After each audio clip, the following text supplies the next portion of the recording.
அந்த ப்ளஷ். ஆனால் அது கடும் ஜாமான் வந்து தும்மல் எல்லாம் வர அளவுண்டா மணி அவர் அடிக்கிறது. ஓகே, நான் எதுக்கு ரெண்டு எதில் ஊற்றிட்டேன்னா தீட்டா. ஓ ஒரே நேரத்தில் எல்லா வேலையும் செய்யும். அட்டவதானி தசவதானி மாதிரி. இப்போ நான் இப்போ நீ சொல்கிறேன், இப்போ நீ தான் சொல்கிற ஆல்ரவுண்டர்ன்ற என்ன ஆல்ரவுண்டர்டா? அதான் இப்போ நீங்கள் பாட்டும் படிக்கிறீங்க, வாகனம் ஓடுறீங்க, இந்த சமைக்கிறீங்க, வேறு இனி என்னய்யா இன்னும் எவ்வளோ பல வேலைகள் உங்களுக்கு எல்லா வேலையும் தெரியுது. இன்னொன்று இந்த வேலையும் பிஸி இல்லாமல் தானே கிடக்கு. அங்கே இங்கே பாக் பண்ணி கொடுத்துருக்கோம். கிழங்கு கடந்து விடுவோம் அங்கே இதுக்கு முன்னுக்கு. அப்போ அதை செய்வோம். பாடியா பொரிச்சு போட்டு உளுந்து வடைக்கும் ரெசிபி தெரியும், பருப்பு வடைக்கும் தெரியும். மூன்று உளுந்து வடை, பருப்பு வடை, கிழங்கு பொரிய. ஒரு பேர் ஒன்று வச்சுட்டு நாங்களே துவங்குவோம்.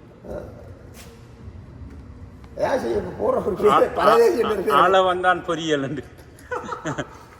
நேம் ஒன்று ஒரு லோகோ ஒன்று செய்வோம்.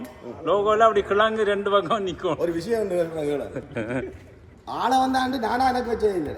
இல்லை ஆக்கள் வந்த தந்த பட்டம் பட்டம் அது என்னண்டு வந்து எனக்கு அது பொருந்துச்சு. அப்படியே விட்டது.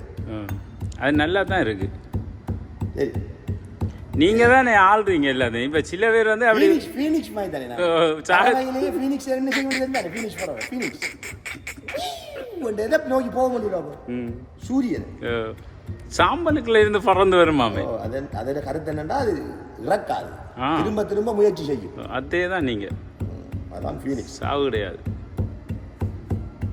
என்ன சரி தெரிஞ்ச தூளாது எப்படி பார்த்து. Okay okay. இப்படி இடிச்சு எடுத்துட்டு எல்லாத்தையும் மிக்ஸ் பண்ணி போட்டு இப்போ எனக்கு இந்த இது என்னது சிக்கன் சூப் கட்டி தான் மிக்ஸ் ஆகிடுது ஃப்ளைவரில் உண்டு. அது மற்ற எல்லாம் வந்துட்டு ஒரே பேர் ஹீட் ஆகணும், இது ஹீட் ஆகணும், அதை தட்டணும். ஓ என்ன செய்யணும்?